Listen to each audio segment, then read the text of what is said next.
मित्रों, जय शंकर की, जय अल्लाह की। मैंने इसलिए जय शंकर की और जय अल्लाह की किया कि आप लोगों का थोड़ा मैं भ्रम तोड़ सकूं, दोनों समुदायों का, हिंदू समुदाय, मुस्लिम समुदाय का, कि परम ब्रह्म परमात्मा, जिसे आप ईश्वर कहते हैं, परमात्मा कहते हैं, अल्लाह कहते हैं या गॉड कहते हैं, किसी भी नाम से ये पुराणों में लिखा हुआ है कि परम ब्रह्म परमात्मा को आप किसी एक नाम से सीमित नहीं कर सकते हैं। इसीलिए आप जो भ्रम आपस में लोग पैदा कर रहे हैं एक दूसरे का कि शिव दूसरे हैं, अल्लाह दूसरे हैं, ईश्वर दूसरे हैं, तो मैं आपको बता दूं परम ब्रह्म परमात्मा एक ही है।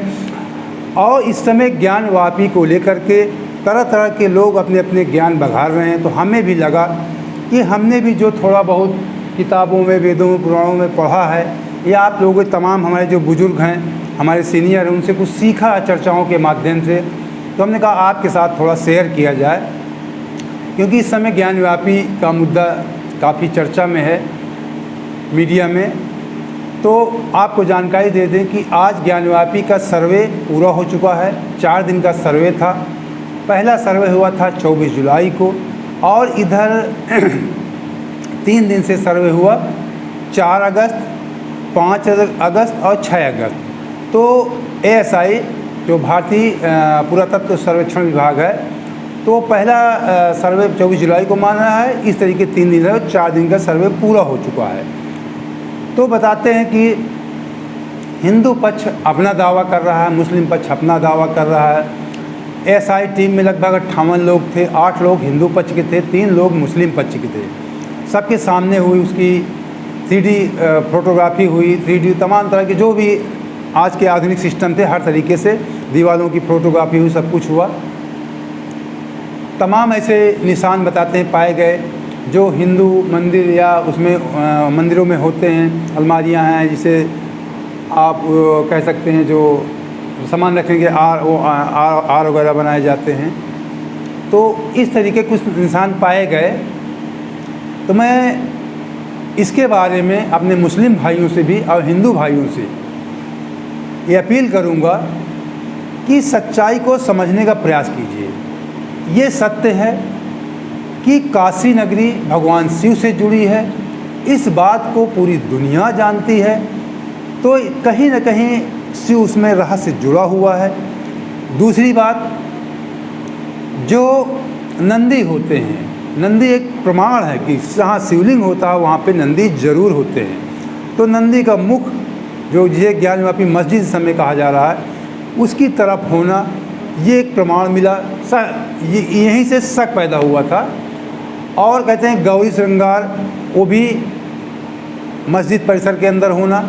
तो कहीं ना कहीं इन्हीं शंकाओं के वजह से इतना बड़ा इसमें केस चला और ये सब सर्वे हुआ। तो ये निश्चित है कि ज्ञानव्यापी का, पहले मैं आपको अर्थ बता दूं, ज्ञानव्यापी का मतलब ये होता है, जो ज्ञानव्यापी से मस्जिद कहा जाता है, ज्ञानव्यापी का मतलब होता है ज्ञान का तालाब, ज्ञान का कुआं जो वहाँ पे मौजूद है। ज्ञान का कुआं मतलब ज्ञान का भंडार, आप कुछ भी समझ सकते हैं। तो वहीं पे बताते हैं कि भगवान भोलेनाथ ने माता पार्वती को ज्ञान दिया था। ये पहले बहुत बड़ा परिसर था। तो किसी मूर्ख, बताते हैं अभी आपको पुराणों में क्या लिखा है, लेकिन थोड़ा सा आपको पहले उसकी भूमिका बताना ज़रूरी है, जिससे आपको समझ में आ जाए बात, पुराणों की भी बात। तो किसी मूर्ख जो आक्रांता होते हैं, राजा होते हैं, तमाम आप इस बात को समझ सकते हैं कि ज़्यादातर राजाओं ने, जिसने ऐसी हरकत किया, चाहे हिंदू धर्म के प्रति या इस्लाम में किसी धर्म के प्रति, कोई भी व्यक्ति, कोई भी राजा किसी ने अगर हरकत करता है, उसका विनाश होना निश्चित होता है। उनका विनाश हो गया है। तो मूर्खों के चक्कर में हम आप लड़ें, उसने घमंड में आके तोड़वाया, कुछ भी किया, या कोई हिंदू राजा ने मस्जिद के साथ किया, उसका भी विनाश हुआ होगा। ऐसा नहीं करना चाहिए, क्योंकि मैंने कहा ना, परम ब्रह्म परमात्मा एक ही है। ये हमारे तमाम, अगर वो राजा, जैसे आज के तमाम हमारे मुस्लिम भाई पढ़े लिखे हैं, ज्ञानी हैं, वो समझ रहे हैं कि शिव ही परम ब्रह्म परमात्मा है और अल्लाह भी परम ब्रह्म परमात्मा, नाम एक ही है। और इसकी उत्पत्ति के बारे में, मुस्लिम भाई की उत्पत्ति के बारे में कई बार वीडियो बना चुका हूँ। यवन का मतलब मुस्लिम होता है। यवन हमारे पुराणों में लिखा है, राजा याति अपने एक लड़के को कह दिया था कि जाओ यवन बन जाओ। काफ़ी लंबी शुक्राचार्य के वो दामाद थे राजा याति। काफ़ी लंबी कहानी है। इस बीच मैं एक वीडियो बनाया था पिछले साल, फिर बनाऊंगा कभी। तो चर्चा कर रहे थे मूर्ख राजाओं के संबंध में कि अगर किसी मूर्ख राजा ने गलती किया है तो हम एक कहावत है, हम लकीर का फ़कीर, किसी मूर्ख की वजह से हम लकीर का फ़कीर बन जाएं। हमारे मुस्लिम भाइयों से मैं अनुरोध करता हूं, अगर कोई प्रमाण मिलते हैं एसआई के सर्वेक्षण में तो उस बात को तमाम मुस्लिम मौलाना या हिंदू जो साधु संत हैं बयानबाजी करेंगे, नेता लोग बयानबाजी, मुस्लिम समुदाय के नेता, हिंदू समुदाय के, इन बयानबाजी से आपको बचना चाहिए। हम आप सब एक हैं, एक परमात्मा की औलाद हैं, इसको आप समझें। इसमें लड़ना झगड़ना ठीक नहीं है। तो इसलिए इसमें ज्ञानव्यापी में, अब ज्ञानव्यापी थोड़ी आपको बता देते हैं मेन बात। ज्ञानव्यापी स्कंद पुराण में, स्कंद पुराण के शिव खंड में 14वें अध्याय में ज्ञानव्यापी के अर्थ के बारे में थोड़ा बताया कि ज्ञान का व्यापी का मतलब ही होता है ज्ञान का तालाब, ज्ञान का कुआं। विस्तृत चर्चा उसके संबंध में आप पढ़ सकते हैं स्कंद पुराण के। तो ये नहीं कि जो बताते हैं 1149 के आसपास जब मोहम्मद गोरी ने आक्रमण किया था उससे ज्ञानव्यापी का कोई मामला शुरू हुआ है। तो ये मामला बहुत पुराना है, युगों पुराना है। क्या ये कह सकते हैं कि सृष्टि के पहले का पुराना। मैं आपको अभी बता रहा हूँ, इस सारा आपको प्रमाण दे रहा हूँ। तो स्कंद पुराण में इसमें उल्लेख है ज्ञानव्यापी का, और शिव पुराण में तो काशी नगरी का विस्तृत उल्लेख है। अब इस मेन मुद्दे पे मैं आपको चर्चा कर रहा हूँ, बता रहा हूँ कि जब कुछ भी नहीं था, कोई सृष्टि का निर्माण नहीं हुआ था, तब शिव और शिवा।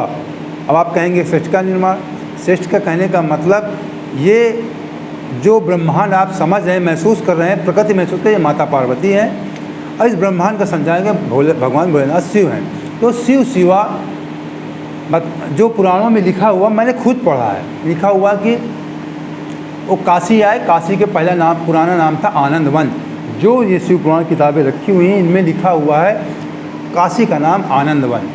तो बताते हैं कि आनंदवन उसका नाम था काशी का, और वहाँ पर हजारों हजार साल, अब उसकी आप कल्पना मत करिए, वो भगवान भोलेनाथ के वर्ष से आप इन हजारों वर्षों से आप कल्पना करेंगे, अलग बात मैंने किया, मतलब बहुत युगों, काफ़ी वर्षों तक, युगों तक शिव शिवा ने वहाँ पे वास किया, विहार किया, लिखा हुआ कि विहार किया भगवान भोले माता पार्वती ने। और उसके बाद फिर भगवान भोलेनाथ ने कल्पना किया, माता पार्वती, कब तक हम लोग ऐसे केवल दो लोग विहार करते रहेंगे। तो भगवान भोलेनाथ ने कल्पना किया कि सृष्टि की रचना की जाए। अब यहीं से बात समझना। फिर उसके बाद ब्रह्मा विष्णु, जो आप जानते हैं, जिन देवी देवताओं की पूजा करते हैं, ये सब मतलब कल्पना से परे, एक तमाम गीत भी बने हैं कि भगवान कल्पना से परे हैं, सब कुछ हैं, आदि हैं, अनंत हैं। तो उन्होंने ब्रह्मा की उत्पत्ति किया, विष्णु की उत्पत्ति किया, फिर ब्रह्मा विष्णु के निवेदन कर, बहुत संक्षेप में बता रहा हूँ, फिर ब्रह्मा विष्णु की निवेदन करने पर कि आप भी हमारा आइए सहयोग कीजिए। ब्रह्मा जी को सृष्टि का संचालन का कार्य दिया, विष्णु जी को पालन का कार्य दिया। फिर ब्रह्मा विष्णु ने उनसे रिक्वेस्ट निवेदन किया कि आप भी हमारे साथ सहयोग कीजिए सृष्टि संचालन में। तो उन्होंने कहा ठीक, मैं, मेरा रुद्र रूप आएगा, जिन्हें हम आप पूजते हैं शिव रूप में, महेश रूप में, ब्रह्मा विष्णु महेश जिन्हें आप कहते हैं, उनका नाम रुद्र है, जो कैलाशपति हैं, जिन्हें आप जानते हैं। और जो परम ब्रह्म परमात्मा शिव की बात करता हूँ, वो सदाशिव हैं। हम नहीं कहते, जो पुराणों में लिखा है, उनके 5 मुख हैं, 15, एक प्रत्येक मुख में 3-3 नेत्रें हैं, 15 नेत्र हैं, 10 भुजाएं हैं, कमल के फूल पे गौरांग है कपूर जैसे। ये उनका रूप है जो पुराणों में लिखा हुआ है। आप समझ सकते हैं वो अजन्मा है, वो अपने ये लोक कल्याण के लिए, लोकाचार के लिए, जो महेश रूप आप देख रहे हैं, उन्होंने लोक कल्याण के लिए सभी लीलाएँ, माता पर शादी विवाह जो आप समझते हैं, वो अपने उस अनुसार शरीर धारण कर लेते हैं। वो परम ब्रह्म परमात्मा है, उन्हीं को आप अल्लाह कहें। कुछ मैंने इसी शुरू में कहा कि जय शंकर की, जय अल्लाह की, आप अल्लाह भी कह सकते हैं। तमाम विदेशों में ना, कहीं पे मैंने पढ़ा था, इंडोनेशिया कहीं है, वहाँ पे फल्लुस कहते हैं, वहाँ शिवलिंग तमाम पाए जाते हैं कि वहाँ पे पूजा करते हैं लोग, कहते हैं शीघ्र फल दे देते हैं, वरदान देते हैं, वहाँ फल्लुस कहते हैं। तो तमाम पूरी दुनिया में शिव जी की पूजा होती है, ऐसी बात नहीं है।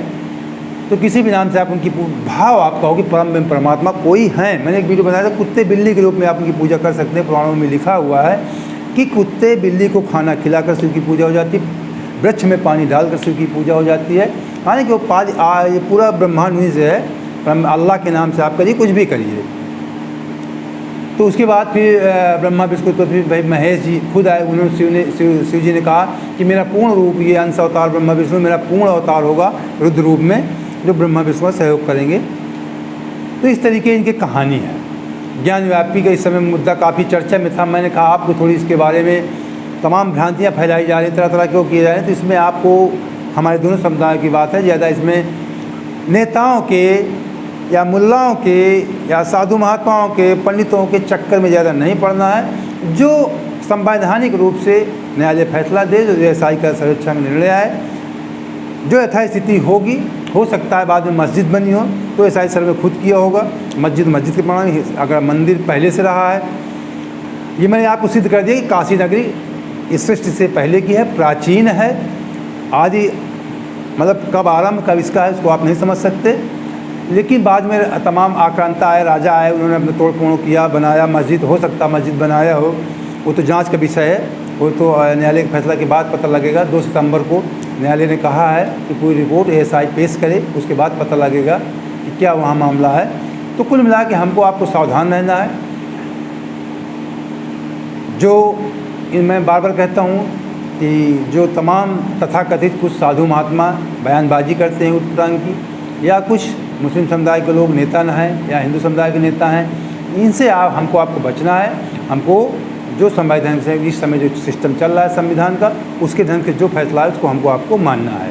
अब आपसे चलते एक निवेदन भी मैं करूँगा कि ये मेरा निष्पक्ष संदेश चैनल है, यूट्यूब पर एक और चैनल है जिसमें धार्मिक बातें मैं बताता हूँ, अंदाज योगेश का। इन दोनों चैनलों को आप सब्सक्राइब कर लिया करें।